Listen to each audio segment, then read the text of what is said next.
અમે નાના હતા, અડધા સમજતા અડધા નહોતા સમજતા, અણસમજણા કહેવાય, પણ મોળાકત રહીએ. તો જેઠ મહિનાના 4 રવિવાર રહેવાના, બપોરે 1 ટાણું કરવાનું, અને પાદર રમવા જાય આખા ગામની સોળી, મકાન ઘર કરીએ ઈંટડાના, ઝૂંપડું કરીએ પતરા નાખીને, અને હાજે ગાતા ગાતા આવી ગામમાં. અને કોઈ ખાંડને તલ લાવે, કોઈ મીઠું હળદર સડાઈ, ઘઉં શેકીને પોક લાવે, એવું બધું હતું ખાવામાં. કોઈ સિંગ લાવે, કોઈ દાણા લાવે. પેલા ક્યાં કાંઈ ફરક થોડુંક હતું, તોય તંદુરસ્તી રહેતા. તે પછી સાંજે ઘેરે આવી. પછી જેઠ મહિનાના આતીવાર એટલે રવિવાર, આતીવાર કહે રવિવાર રહેવાના. પછી અષાઢ મહિનાની 6ને દી અમારે ધૂળ લેવા જવાનું. સવારે જમવાનું નહીં, ભૂખ્યા. આખા ગામની છોડીઓને કહી દે કે ખબર જ હોય આમ તો, કે 6 વાગે નીકળવાનું, સુંદડીયું ઓઢી જવાની, અને 6 વાગે ગામને પાદર નજીક ખેતર હોય ત્યાં જવાનું. એટલે ધૂળ લેતા આવી સુંદડીને શેડે બાંધી, એ ધૂળ લઈ અને ઘીરે આવી. પછી અમારા વડવા બા હોય ને, ગઢા બા હોય, એ પેલા માટીના કુંડા હતા, એમાં ધૂળ ને પાછું સાણ થાપેલું નહીં, સાણું લેવાનું, અડાયું સાણું ગોતવાનું. સરતા હોય, ઢોરને પૂદળા કરતા હોય, ફૂકાતું હોય, એને અડાયું સાણું કહેવાય. એ ભાંગી રાખવાનું, 2 મિક્સ કરવાનું. તલ, ઘઉં, જવ, મકાઈ એટલું મિક્સ કરવાનું સાલિયામાં. અને પેલા ધૂળ નાખવાની, પછી પાણી પાવાનું, પછી પાછું આ બધી મિક્સ વસ્તુ નાખવાની, કુંડામાં વાવવાનું, પછી પાણી પાવાનું, પછી ધૂળ નાખવાની, એમ થર કરવાના. પછી પાણી પાઈ અને એને છે ને ડબ્બામાં કે લોખંડનો હુંડલો હોય એ ઊંધો વાળવાનો, ગરમ વસ્તુમાં નાખવાનો, ત્રીજા જમણે કોટા. અને જુવારા આવડા થાય. મારે મેદબાના હાથ બહુ સારા હતા, કે મારે તો આવડા જુવારા થતા, કોઈ દે જુવારા નો નાના હોય મારે. પછી એમ કરી અને જુવારા મોટા થાય પછી 11ને દી પાછી ધૂળ લેવા જવાય આખા ગામની સોળીઓ. અને 11ને દી તો અમારે રહેવાનું હોય જુવારા મોળાકત. પછી ધૂળ લેવા જાય, ધૂળ લઈને ઘીરે આવી, પામણના ઘીરે સીધું જવાનું. ગોરમાં કરવી પડે ને પૂંજવા, તે ગોરમાં માટી મેકીને પાછા આવીએ.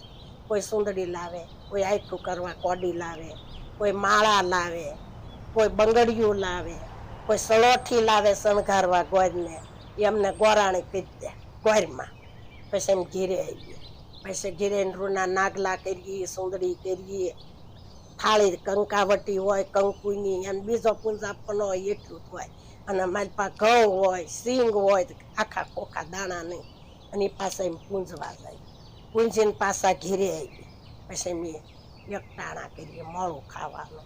પછી 5 વાગે એટલે બધી ગામની સોળીઓ બહાર રમવા જાય પાસે. એમ કરીએ.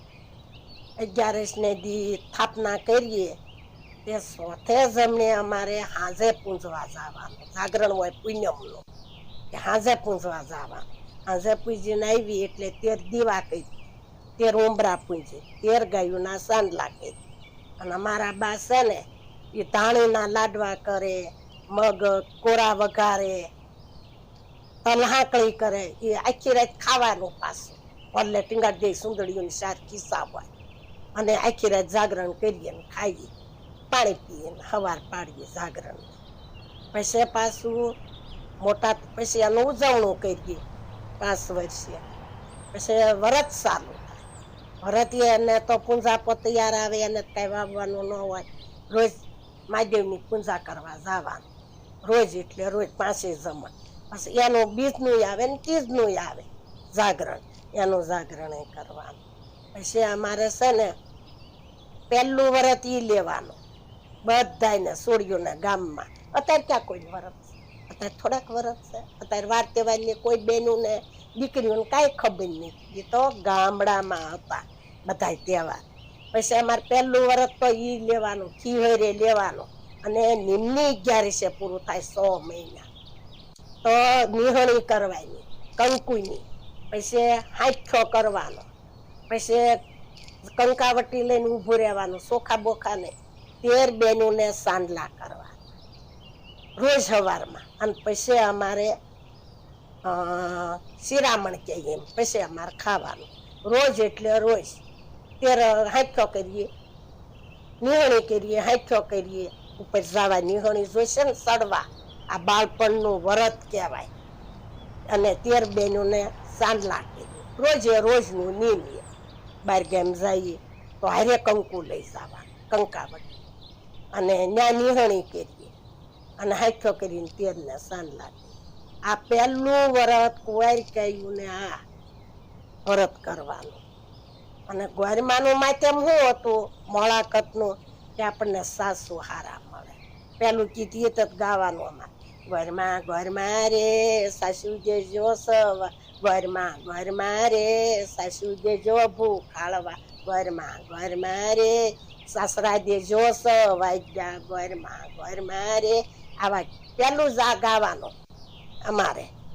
ઘર પૂંજવા જઈને પૂંજી લઈએ તાર પાસ ગરબાઈ ગાવા પડે. આવા વ્રત હતા અમારા નાનપણના. અત્યારે ક્યાં વ્રત છે કોઈને? મોળાકતની ખબર નહીં પડતી, વ્રતની ખબર નહીં પડતી.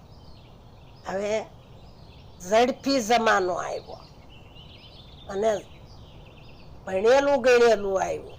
અને અમારે શું હતું, ભણતર નહોતા એટલે મેં આવા વ્રત ને તહેવાર ને કરતા